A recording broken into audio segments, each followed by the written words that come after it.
we're not going to value everything the same way in our lives. It's okay to like shopping. It's okay to like buying shoes. It's okay to eat out, I think. But you can't choose everything and want to prioritize all of them. So there are going to be categories of spending in your life that are important, and there are going to be categories that you don't care about. The things about personal finance is just habit. So you can live with 70% when you're making 3,000. You can also live with 70% when you make 20,000 a month, right? Hi everyone, I'm Apshi. I'm Michelle. I'm Casey. And welcome to the Woke Up Show.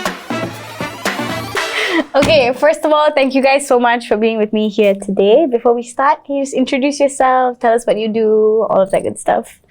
Whoever wants to go Lady first. first? Ladies Sure. first? Hi, I'm Michelle. I run this platform called Her Do It. So as you can hear from the name, Her is more female focused and Do It is all about money. So I run a personal finance platform more focused towards women, but 20% of my audience is male. 20%? That's not bad, right? But I talk about everything related to money. So from how you make money, spend money, save money, invest money, everything around that, try to make it more aesthetic. So it's more female focused. So that's what I've been working on. So it's pink? It's pink and purple. I love that. Awesome. Nice, I'm Casey Lau. I've been doing financial education since 2006, so it's been a long time. It's been a while. That's the first blog post dated December 2006. So I've been a blogger, and then later I launched some courses and published some books. Nice. So I've been doing this full-time business for a while. For now, 16 years? Wait, is that math? 16? Yeah. Close to it, yeah. Yeah, not bad. Such a long time. Yeah. So how did you guys sort of get into this, financial influencing? How did you get into it? Yeah, so mine started around the pandemic, like a baby compared to Casey. October 2020 to be exact. I think during the pandemic, a lot of people talked about money. Yeah. As we were mentioning just now, you were either at a better end whereby you didn't lose your job, you kept the same salary-ish, and you were working from home. So you were saving a lot of money. So people were thinking, oh, maybe I can invest it or like save it better. True, because right? you were not traveling, you're not going out with your friends. And you're eating at home, being even healthier maybe. Yeah, and a lot of people were scared to order, so cooking at home some more. Yeah, so it was cheaper and you were able to save more money, or you were from the other spectrum where you lost your job or salary was cut and then you had to become the main breadwinner of the family or something. So you had to look for options to make more money. So at the point of time as well, when I was talking to some colleagues, because the topic of money was popular. So I was just asking them like, oh, okay, so what do you do with your money? Like, how do you save it? How do you invest it? And I realized that in my car as I was driving, that the men were very participative. Like, oh, I do this, I buy that, I buy They were Bitcoin. open to having the conversation. Really loud. And then the women were just quiet. Yeah. Right? And I think this is quite common when we speak to our friends. Yeah. And I thought, why isn't there like a more female-focused platform in Malaysia that talks about personal finance that women can relate to? Because money and personal finance feel a little boring. And numbers are very black, white, grey. Why isn't there some pink and florals? I love that. Yeah, so that's how Her Do It came about. So everything is pink, purple. I like it myself. I enjoy creating the content. I think people like the aesthetics and they feel that they can relate more to that. And it's simply broken down so we can, it's digestible. Exactly. Yeah. What about you? Nice How to did you hear get your story. into it? Oh, for me, I was a full-time musician. And Oh, wow. yeah, but it was hard to make a living at that time. Yeah. Then, I mean, at any time, right? so then after that, I sell insurance during daytime. So nighttime I can perform, right? Still can do some music production. But then, I sell insurance, do unit trust, financial planning, everything, get all the licenses. And then what I did that changed the career path is when I published my first blog post. So that's the time when I learned something, I shared online, and blog was the thing. That time, 2006. So as it progressed, there are more strangers come to me. So I'm starting to serve some strangers questions. So might as well turn it into a business. So that's what happened to me. So it kind of grew from the blog post. Yeah. That's amazing. There's no business plan in mind. Wow, like that's Until it evolved. That's amazing. It's kind of like social media before social media, right? The blogging. Yeah, it was the main social media Yeah, it was. Even like I feel like so many like news. What is it? What do they call it? Like those constant news articles that from certain people that they always write in magazines, like they stemmed from blog posts. Oh, I don't know what like the word. the columns? Yeah, columns. Thank you. Yeah, exactly. So with how the times are now, why do you guys think that it's like more and more important for people to be like financially literate? Because we're not taught this in school at all. In high school, like nobody told me how to do taxes. Like, and I still don't know how to do taxes, honestly. No idea. So why do you think hire accountants. I find it difficult sometimes to have to ask people. Yeah. So why do you guys think it's important? Casey, would you like to? Yeah. No, these things. Because in our life, we basically count down to the basics. We just manage two resources, right? The first is your time, and whatever people do is they try to change their time into money, right? And then money is the other resources. Yeah. So I guess everything in life, if you can manage these two resources well, you will do very well in life.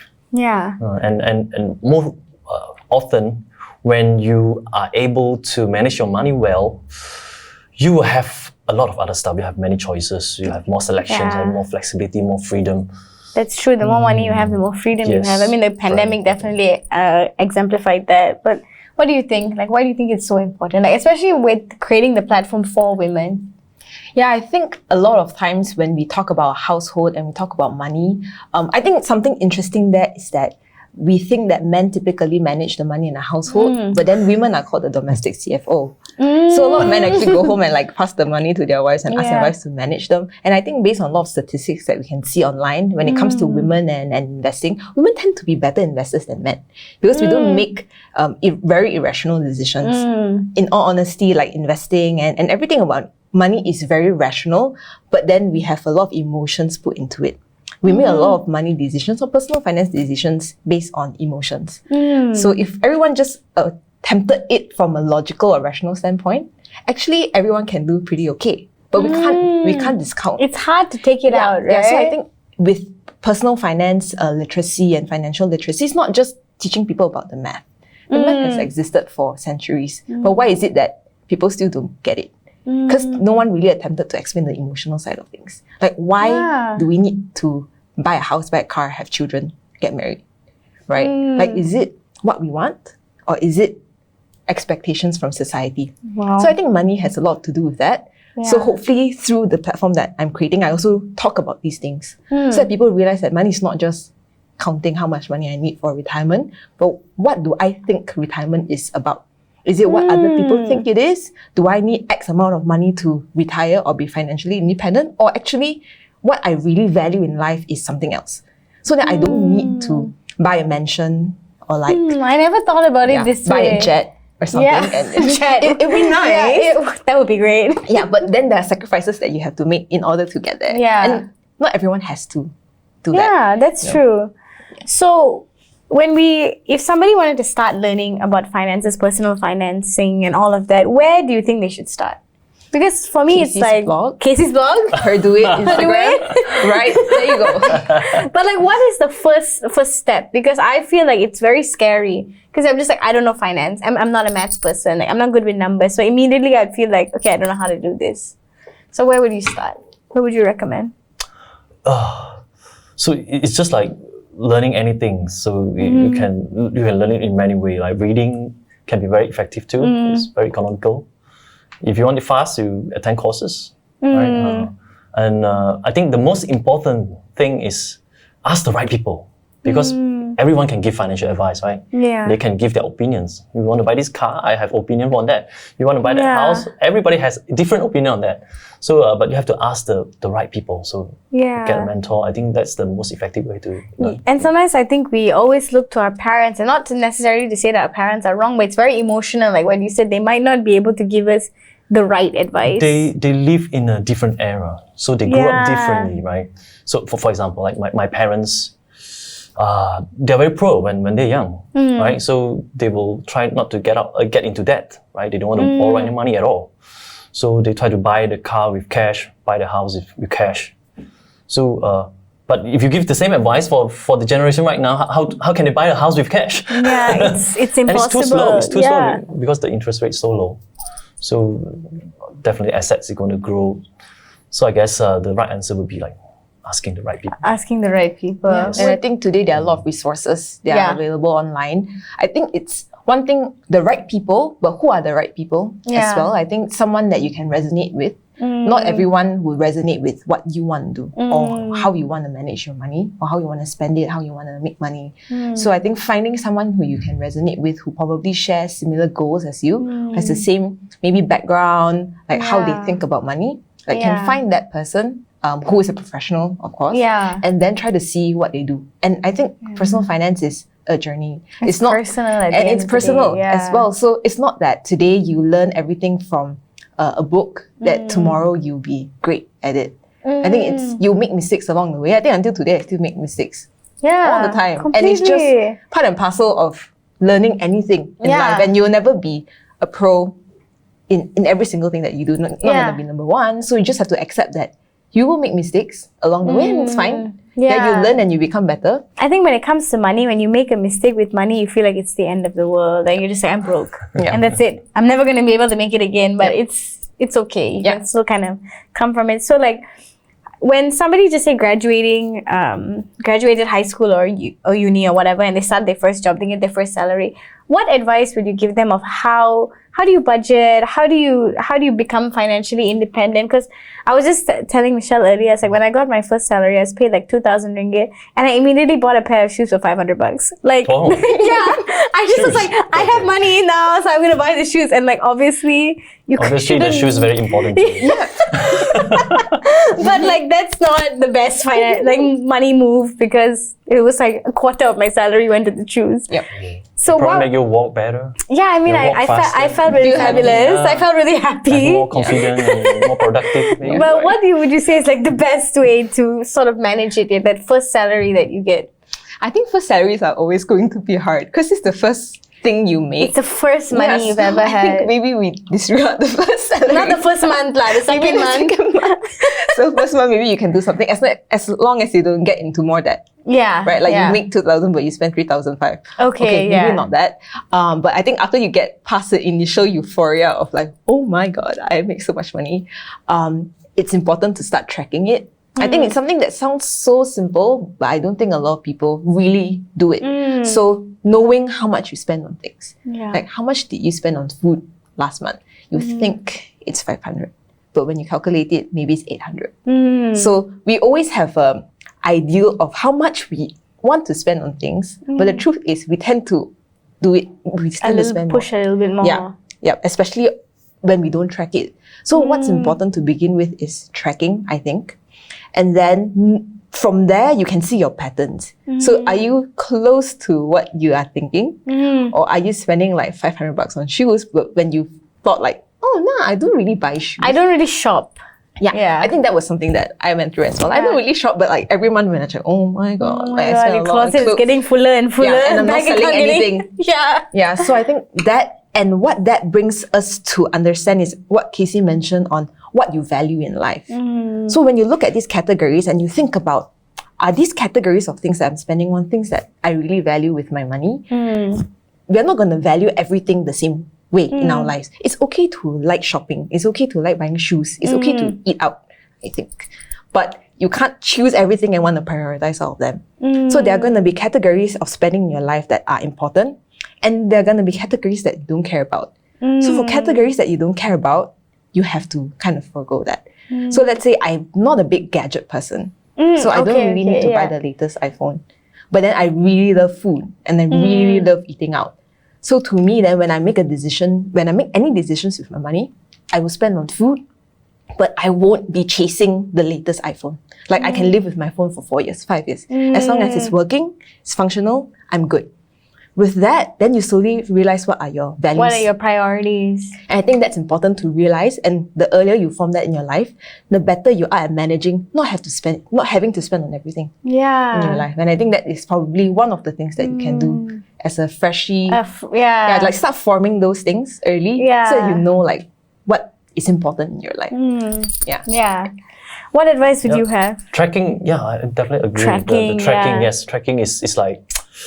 I think it's hard because people don't want the reality check, right? I think you have to. Tracking is very important in whatever you do, right? If you run a marathon or whatever, you want to know your speed, how far you go.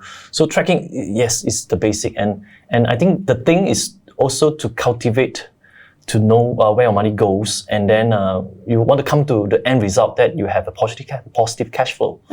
So how do we ensure that? I talk about the 70% budgeting. So I call it 70%. Basically, when you want to do a budget, don't do with all your money. You do it with 70% of your money. Okay. So you'll never spend your whole... Yes. Yeah.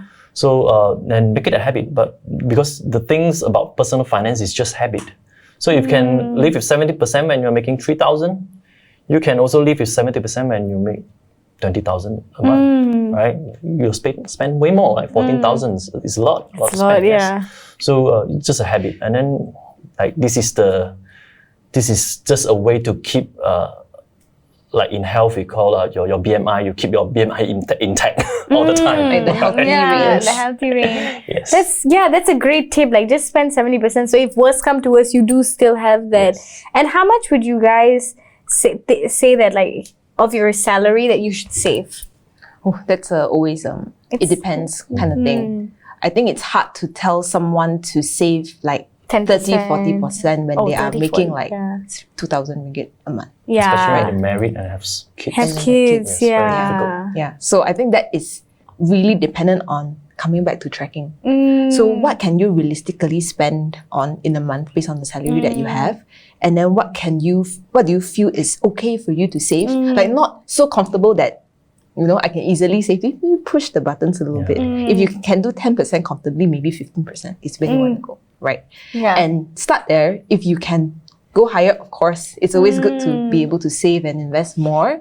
But I think for me, as much as you can, minimally 10.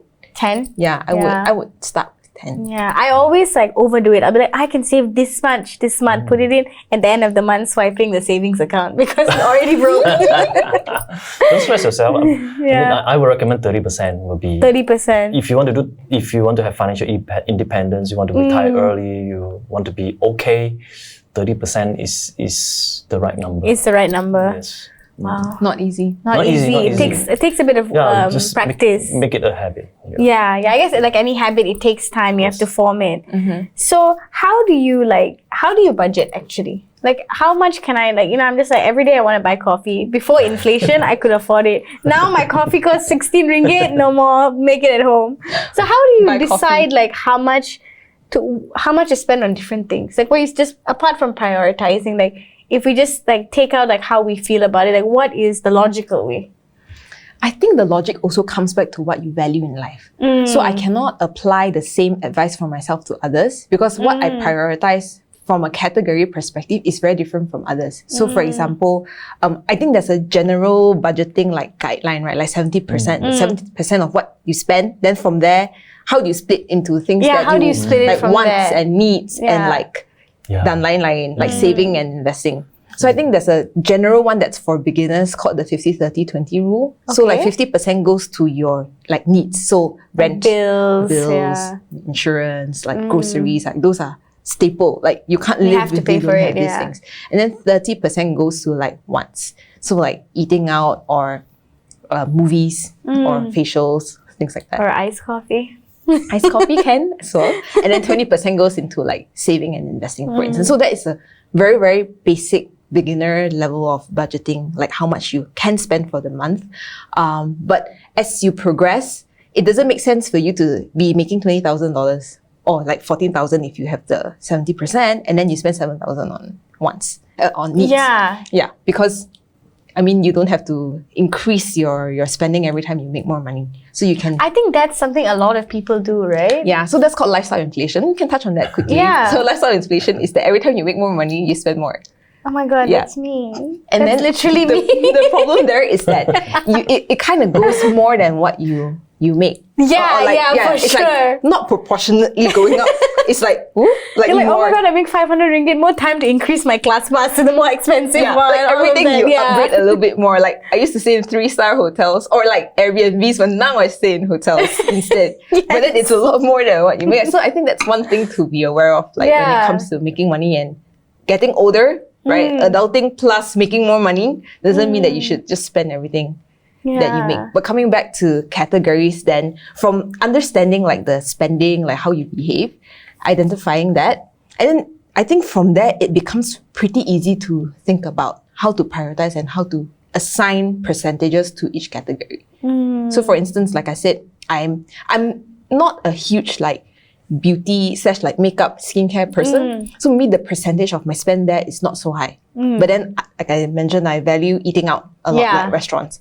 So my percentage there is going to be higher. And then maybe like ClassPass. And maybe ClassPass is considered like not the super expensive you thing. buy like the 200 ringgit one. Yeah, but perhaps if you have a personal trainer and you go for like personal training classes, then maybe that is like, and you value health and fitness a lot. Like you value that in your life, then that can be a higher percentage. So I think that's why it's very personal. But you need to first understand what you spend on so that you are aware, and then you can start building something that is customized to you, and then applying the rules of like, how much must I save plus invest every month from a percentage perspective. Yeah, so he's got to start with the tracking first. The tracking, I think the tracking is hard, So, you know, the minimum wage in Malaysia, it's not the most livable. But if just say somebody's watching who is earning minimum wage, what is the best way to manage that? I think for a lot of us, like we generally live with our parents in our Asian culture that hopefully there's no rent involved. But how would you say they would manage minimum wage? Oh, it's hard. This is hard because, I've been living overseas, like in the States since 2018. And then which part of the States? Portland, Oregon. Oh wow! I've always wanted to go there. Oh really? Yeah, I studied in New York. New York. Oh, yeah. It's on the East Coast. I've never been there yet. So in the US, it's very expensive, right? So expensive. So expensive. And then I moved to Taiwan. So right now in Taiwan, also it's still way more expensive than Malaysia. KL? Yes. Yeah. So like minimum wage 1,500 is really very hard to manage. I really sympathize with that. So but what to do? The situation is like that. So but if you think back, during our parents' time, it's even tougher for them. Right? My parents made 1,000 a month, and basically 6 person in the house. Wow. So we have to manage that. When I moved to the university, I study, and then I think I made 500 a month giving piano tutor. So, but I have that money to pay for my tuition, my school fees, and then I can still live by. So I think it's just you have to manage your expectation. Yeah. Right. Of course, we have peers, we have friends who can spend more than us, because I have friends who got allowance 1,000 a month, but I have to work full day during weekend. To live by. Yeah. So that can be hard. So that's hard. It's very hard to try to catch up with the Joneses. To try not to do that, because personal finance is personal. It's just personal. It's just you, and everybody start the race at a different point. Some people are way ahead. Maybe they inherit something, or they have good education or something. And sometimes some people are way behind. But it's okay if you have time. You can improve yourself. You will definitely increase your income over time. So I think you just kind of have to prioritize what you spend your money on a little bit more maybe than others. With the minimum wage is tough. Yeah. And I think another thing that you can toy with then, if it's just really hard to live by that like minimum amount, and it's easy to say you can change jobs. But it's in reality, it's harder to do that. It's not easy to get a better paying job, or maybe like better hours, better culture and things like that. Those are important as well. So another idea that you can think about is maybe having a side hustle. Yeah. So utilizing skills that you have, like how he was teaching piano tutoring. Yeah. I also did like a side hustle when I was in university so that I can eat out. Yeah. Because like what I had, I can only cook. I couldn't afford to eat at a restaurant. Yeah, so I had to make money at the side so that I can go and eat out in restaurants. Yeah, so I think if you have some things that you really like, or it's just even hard to get by with what you are making currently, think about what you can potentially do as a side hustle. So that kind of brings me to a question I had. Like when it comes to side hustles, do you think that it's something that, especially now with how expensive things are, it's something that we all need to kind of think about? I think it's good, or maybe sometimes it's privilege to have one, because then you have skills and you are able to monetize those skills. And you have time after work to put into it. I think if you don't have one and you can't afford from a time perspective to have one, like you don't have to feel guilty about it. Like it's the same, like you see other people doing side hustles, doesn't mean that you have to, but if you feel that you have the time, you have the skills, and you really want to do something. Because it's also not easy. Like I have a side hustle, which is baking, and I'm lucky I have that skill. I can use my parents' kitchen. I don't pay any bills for that. Like that's all privilege. But it's still so hard. Like after work, it's 6 p.m. You're so tired. You're gonna go home 4 hours. You spend physically baking or doing whatever your side hustle is. It's a lot. Exactly. And if I had husband and kids, no way. Exactly. Just not possible. Yeah. So I think before like turning a hobby into a side hustle, like you really have to think about, is it worth turning something that you're passionate about, that you enjoy during your free time, into something that you may not really enjoy anymore, right? No, I feel like I started to hate baking, and I used to love it because it was like now I have to do it. Like and then dealing with customers. Oh yeah, not easy, because when it was a hobby, you don't have to deal with customers. People that you can give for free. Yeah, and also if the cake goes in, okay lah, you guys eat my raw cake. I don't care. And it's free, so no one really cares. But now you have customers paying for your product or service, and you have to deliver a certain kind of expectation. So few things that you have to think about. It's not just, side hustle, make more money and let's do it. I think it also affects your mental health. Because if you already have a full-time job and you have something at the side, and when there's a lot of people doing that now. And it's not always going to be smooth sailing. Sometimes your work is really hectic, and then suddenly your side hustle is really hectic, and then how do you manage both of them? So I think you have to be ready for that. But doesn't mean that it's not achievable. Just whether you want to do it or not. And think about these things before you think about it. Before you dive in. There's also the startup cost of a side hustle. Like, if for me with baking, the ingredients can cost up to 1,000 ringgit sometimes. And that's a lot. That's a big percentage of my salary investing into my startup. Yep. Exactly. Startup? Side hustle. Side hustle, startup. I think there's always pros and cons on these things because, we have a limited time. So, so if you don't like your job, then I think side hustle is a good thing to do. Right? Like treat it as a business. And when you do it at a part-time and you earn like half of what you make full-time, then you can think about full-time, right? Yeah, exactly. Turning the hustle into full-time. Oh, that's true. That's true. But if you like your job and then you're trying to do something else just to make extra money, but you don't really like that, I don't think you should continue. Right? Just for the money. Yeah. Because you will lose focus on your job. And then I guess it's priorities. And then you're not happy the rest of your time not at work. Because you also need to take a break, right? So sad. So, what do you guys think about like cryptocurrency, NFTs, all of that? Like, what's your opinion? I'd love to hear Casey's opinion. Okay. I'm an investor, right? So in fact, in this world, there's so much good asset that you can buy with your money, and you will run out of money buying all those things. So, but crypto and NFT are not one of them. Oh, you don't think so? No, it's not in my basket. Because it's a very simple fact. It's just logic. So when we buy something, when we invest, we are buying asset so that we don't have to do anything, and the asset generate income. So I must be sure that the thing can generate income. Then I will buy. So for example, you buy a rental property, you know for sure that you will be able to rent it out. There will be tenants always knocking on your door, want that property, right? So that is a good investment. So if you pay the right price. And like stocks, we are basically invest in business. So you know how much the business is generating income, how much value they provide for the customers, and customers are happy to pay them. So we know that money always come in, whatever they do, economy up or down. But crypto, NFT, this thing, it's too risky. If you want to make money, you have to find a buyer that are willing to pay higher than you pay, right? That's the only way to make money. So you just don't based know on if that it's going to simple happen. logic, if you are just hoping for the price to go skyrocket all the time, I think it's a speculation more than investing. The cryptocurrency just recently had a big crash, right? Yes. Yeah, I think we're coming down to like speculative type assets. Because for things like stocks and like rental, like property, there's a foundation of this asset, right? It's a business or it's a property. So you can make money from this. But the value of cryptocurrency is completely based on demand and supply, driven by humans.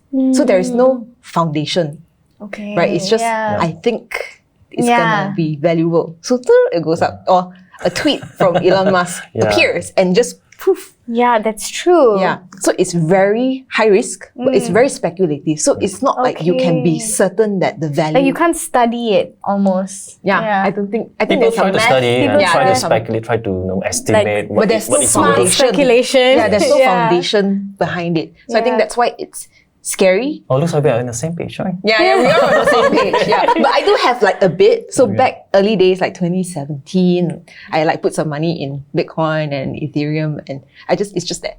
So if it goes up, it's up. But if it goes to nothing, it's not something that I might. I guess you kind of like you put that money sort of thinking that okay, I'm just gonna see. Like it's not like it's you not don't need something that I need. And if it goes to zero, then it goes to zero. Yeah, You you're see, okay with that. what's dangerous is that, when people, like, let's say some people become a Bitcoin millionaire, let's say they bought it at a very early stage and they make that money and then they thought that they can repeat.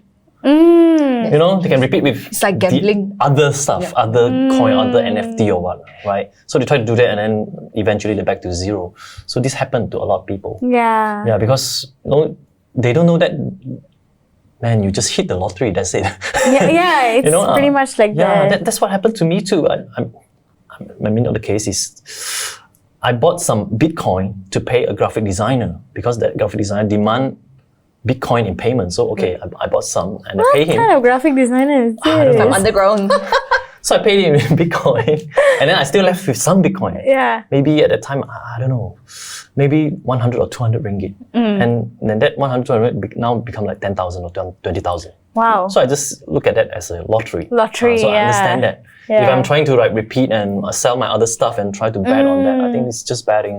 But do you think with investing, right, do you have to kind of look at it like you can't do it for need?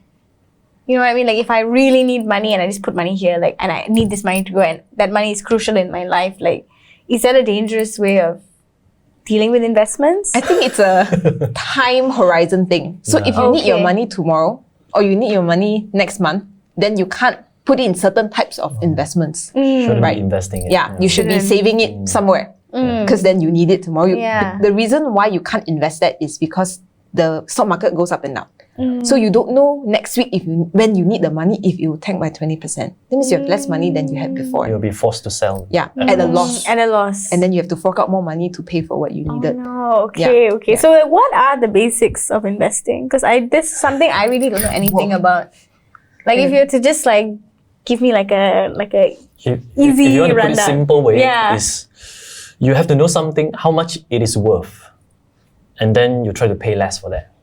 Okay. So for example, I take out $100 bills, and then you know that this is around 440 ringgit, right? Say, and then I say, okay, let's exchange, and you pay me 300 ringgit. So you know you're going to earn that money if you go to the money changer and change it. So this is like a sure investment. But how do you make that kind of investment though? You just so have to it study? happens all the time for properties, for stocks. So for example, this property, you know, if you do something with it, then it's going to generate a certain amount of rental. So if you like invest and make it like nicer. Yes. And then when you pay the price, you don't overpay until your yield is too low. So basically that's just a mathematics. Like some homework to do there. There's like a lot if you of want to homework have there, something guaranteed, right, then you have to do some homework. But is there guarantee with investing? That's a very hard question to answer. But I think how I like to look at it is when you are investing in the stock market, if you look at it from a long-term perspective, if you take a seat back, right, you're not looking at the stock market on a daily basis because that gives you a heart attack. Up and down and up and down. Like when is it gonna stop? When we take like 10 years worth of step back, you see that the stock market always increases with time. Okay. The so trend is daily upwards. it's like this, but the trend is upwards. Correct. Yeah. So when you see that, at least that gives me confidence that over time, like good companies will perform and it will go up with time. You just need to have enough time to weather through the storms. So now it's potentially a storm, right? Recession is coming, so it's gonna go down. But it's not going to go down to zero. Because what happens when it goes down to zero is that all companies are going to die. And we'll probably go to like dinosaur age. War. And like the banks fail. Yeah. So then at that point of time, no money matters anymore. Money doesn't matter. But that's not going to happen. Right? Hopefully. Unlikely. When it happens, you cannot do anything. Yeah. So it's like act of God. Or, so too bad. Too bad. I can't do anything about it. But it's likely going to come back up again. And it has proven itself time over time again with anything that has happened in the past. So it'll come back up. Just don't panic and sell at a loss. Like, you just know that this is normal behavior of the market and it will recover and it will come back. So just keep calm. So just normal behavior. Okay. So now with this recession and inflation and all of that, right? How do you think we should sort of handle it? Like, especially young people, like so many of us are, earning that much. Like, I think people who are a little bit older have a little bit more a stability in their finances. But I think for people around my age, we're just starting to learn how to build our savings, things like that. What advice would you give to sort of manage this?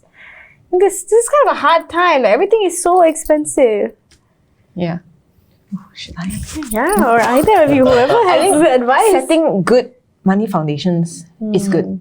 So coming back to some of the rules that we mentioned, right? Like if you continue to track, then you realize that now you have to spend more of your money. Because then you've been tracking, maybe in the past I only had to spend 20% of my money on food. Yeah, on groceries. Yeah, but now I have to spend 25% or 30% of my money. Man, that's a lot. Yeah. So then if that is the immediate thing that you see, you may have to cut something somewhere in order to maybe save or invest the same amount. Because that's one way to look at it. Because people are not earning more, right? Exactly. We're earning the same. Yeah. So unfortunately, one of the way outs there is to cut something. Cut something. Yeah. So that you can still, save or invest or do things within your means and not get into debt. Or the other way is to figure out how to make more money. That's easier said than done. But I think these are two options.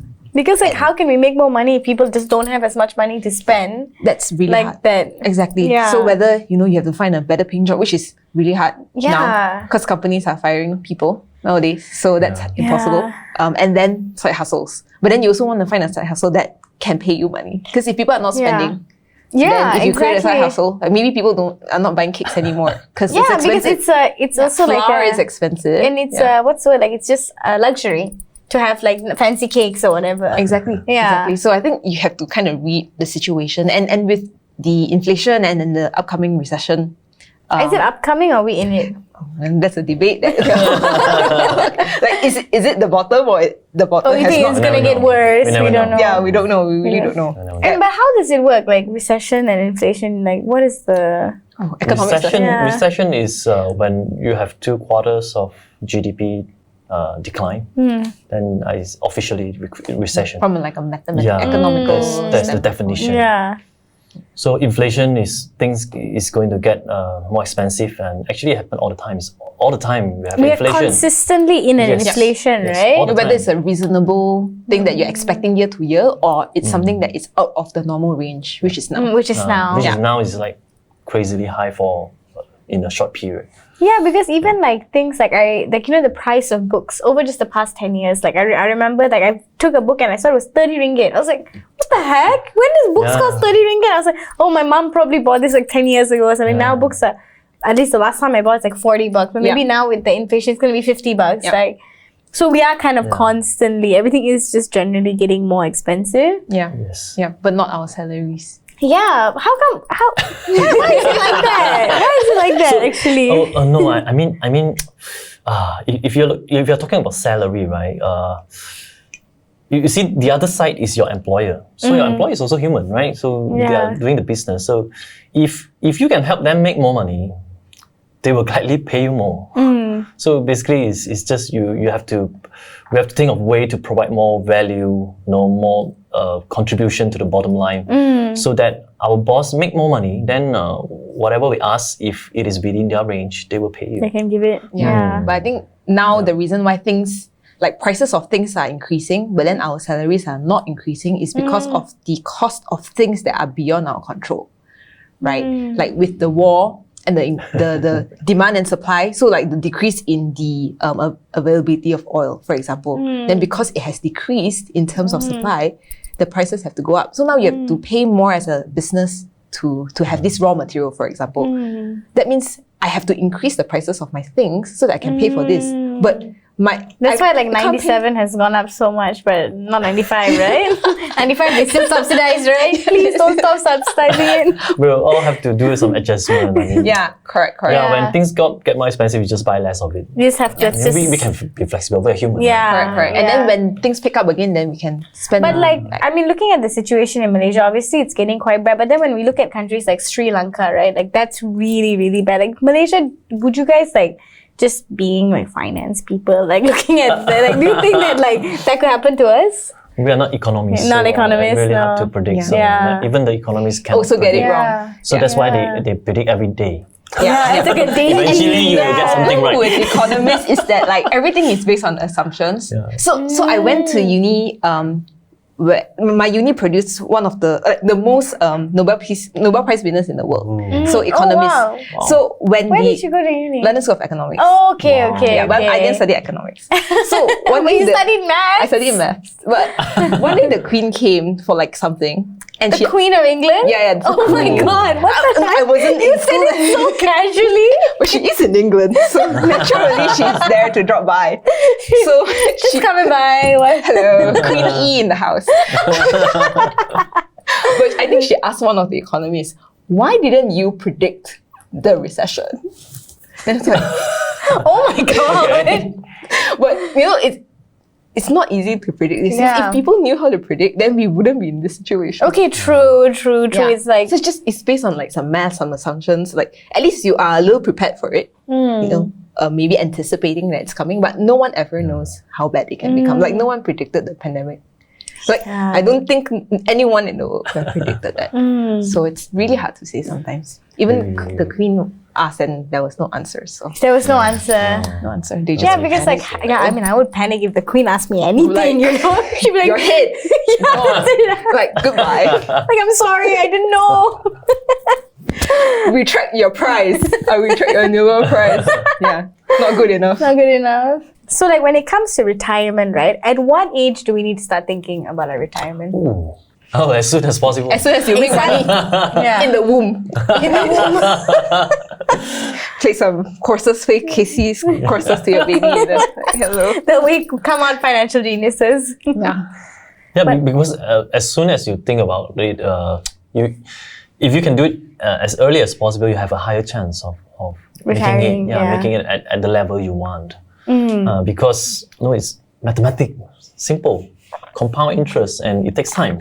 Yeah. So Time the is longer your you friend. have, and then the higher the rate you can go, then the easier you can get to that retirement. So as early as possible. Yes, definitely. Even though it sounds very far away. Yeah, But 'cause know that your yeah. small contributions young will make a big impact in the future. Yes. Then you only thinking about making a big contribution later in your age. Oh. Yeah, so you can, if you start at 20 and you like save or invest 50 to 100 ringgit a month, that impact can be bigger than when you reach 35 and you're saving or investing like 1,000 ringgit a month. So it's better to start early. Even if it is a small amount, just something. Yeah. And but what about like EPF and all of that? Like, how does that help? In a EPF way? can help you, but it's just one of the leg of the stool, so you still have you still have to- need the other Yeah. legs. And then nothing more. But also now with them allowing for the early EPF withdrawal, that's not a good thing, right? I think for like majority of the people, they are not really financially savvy. So when you give them the opportunity to like take out a chunk of money, they'll do it, but at the expense of the future. of their own Yeah. retirement fund. Yeah, because if they Yeah. left that with EPF for however long more until they retire, maybe it can be like 2-3 folds of what. What if they pulled it all out now? But if they pull it all out, like what are they spending on? Probably not on assets.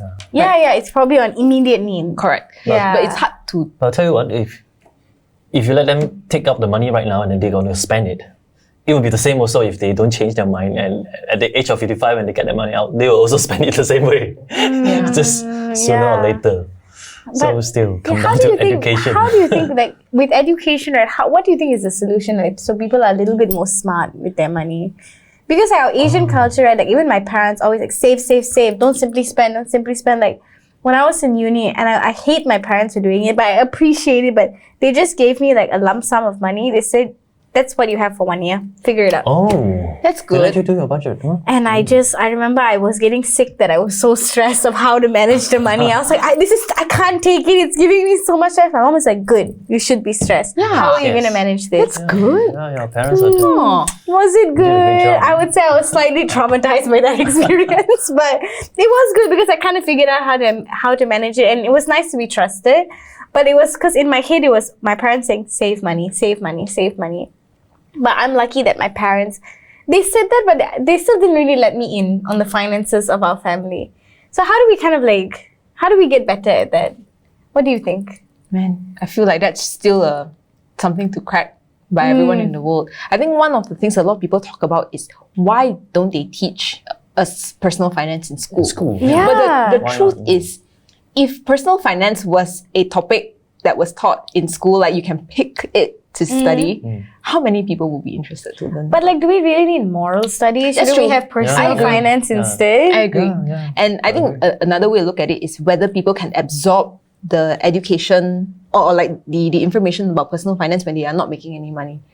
That's So I think true. that part is hard. Like Yeah. I would love for them to include money in the education syllabus or system, but Even in college or something. but I think it's really hard to understand it until you start making money and make some mistakes and go through situations in life to Yeah. learn, right? I don't think like a 15-year-old me would have cared much about personal finance education.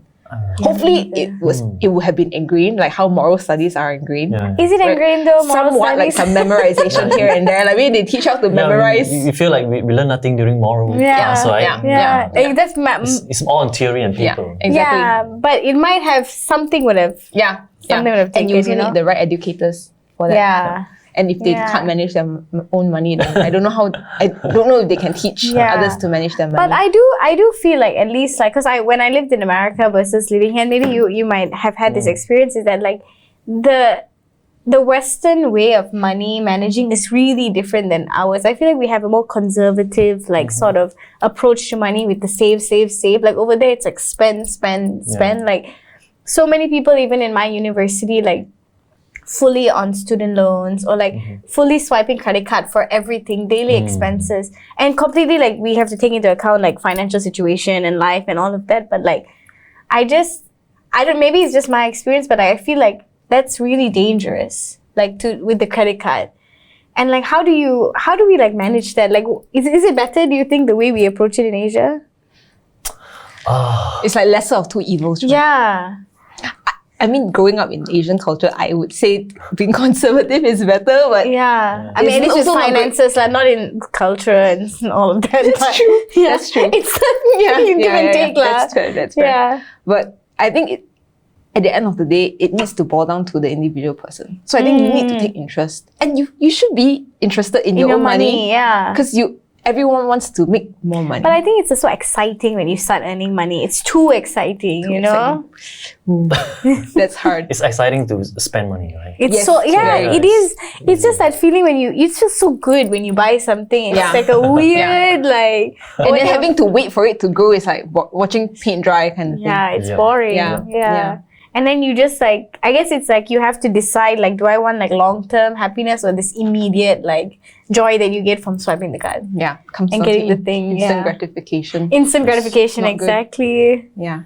All right, well, that's that's Very hard to That's manage. tough, Yes. that's tough. Very Very hard tough. to manage. Yeah. Hopefully, there are more platforms that make it easy. make it easy to understand. Yeah. Definitely, I think social But I media has think- definitely helped. I think the government can do something. I mean, You think so? You don't have to be a subject, but you can be a topic in your maths, right? Yeah. just Oh, one true. topic. Like the last topic. Or you can learn about how Yeah. credit card works, those kind of products. At least we learn Yeah. about what it is really, Yeah, and then right? get into credit Yeah, card. because debt when you kind of first thing. apply a credit card, probably you don't know what it is. And why it's important to also have credit card if you want to take loans Yeah. and things so like why that. it's important not to like just pay the minimum payment every month. Yeah. Yeah, I Oh think my people don't know god. that. Yeah.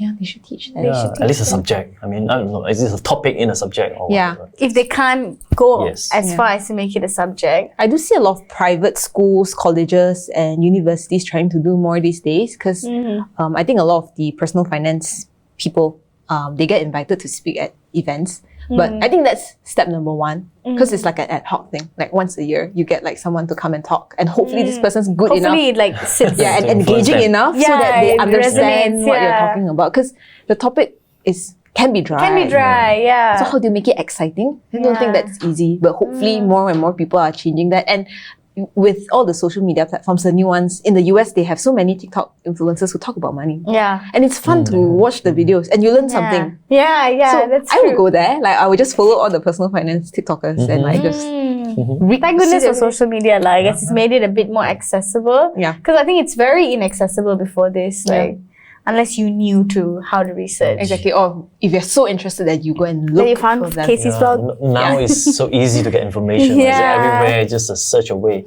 Yeah. And they will target you anyway, even if you don't search it. Now that we've talked about this, right, on my phone for sure, all the personal financing will come out. That's good. That's good. All right, so that's all my questions. But if there's any like one big piece of advice about financial literacy or personal financing that you have, maybe end with that. Yeah, for me, I would say, I'm no longer young. So at first, when we were young, when our salary is not much, we don't think of investment much because we don't have much capital. So we're just thinking of like, how do you save more? How do you make more money? So I think this is more immediate solution for your money problem.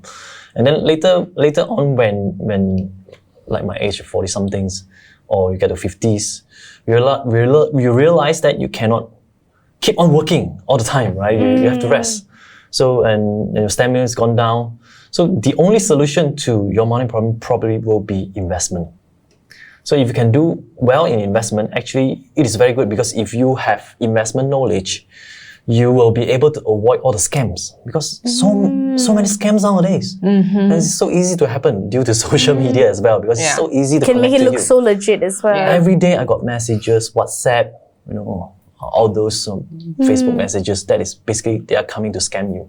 So a lot of it. And you will know how to differentiate all those stuff, and you will avoid all those mistakes, and then you invest prudently, and you invest with a good return rate. Like for example, if you can get double-digit kind of return, let's say just 10%, $1 million is going to give you 100,000 a year. So it's more than enough for most people. So investment knowledge, I think that's the key to your financial freedom. I like that. Yeah. I like the prudent approach with investing as well. I think a lot of people, the reason why they get scammed is also because they are looking for like a get rich quick thing. Yeah. And because we don't have enough knowledge, we think that 10% a month is okay. But it's not. Like 10% a month in interest rate is impossible. Yeah, 10% a year is reasonable. It's reasonable. Yeah, but when you tell people 10% a month, they'll jump at it.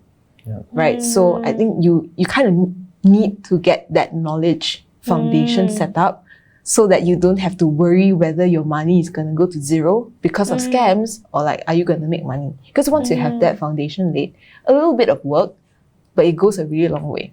Because then you can be comfortable at the age that you decide to be financially independent. Like retirement is no longer a 65 years old thing now. You can retire early if you want to, if you start working there earlier, right? And it doesn't have to be a lot of work. If you lay the right foundations, then you can just ride on and get to that age early and be comfortable. Yeah, you just have to be interested to start today. All right. Well, I also really like what you guys said about tracking. I feel like that's so important because it's kind of scary to track, right? Because you don't want to face the reality of what you're spending, because I'm kind of getting by, and then at the end of the day, you're like, oh my God, how did I spend so much on eating out or on clothes or whatever? I really like that piece of advice. So thank you guys so much. This was so informative. I feel like, okay, I'm going to get my financial shit together now. And for those who are watching at home, please like, share, comment, subscribe, and stay safe and stay woke. Bye! Bye.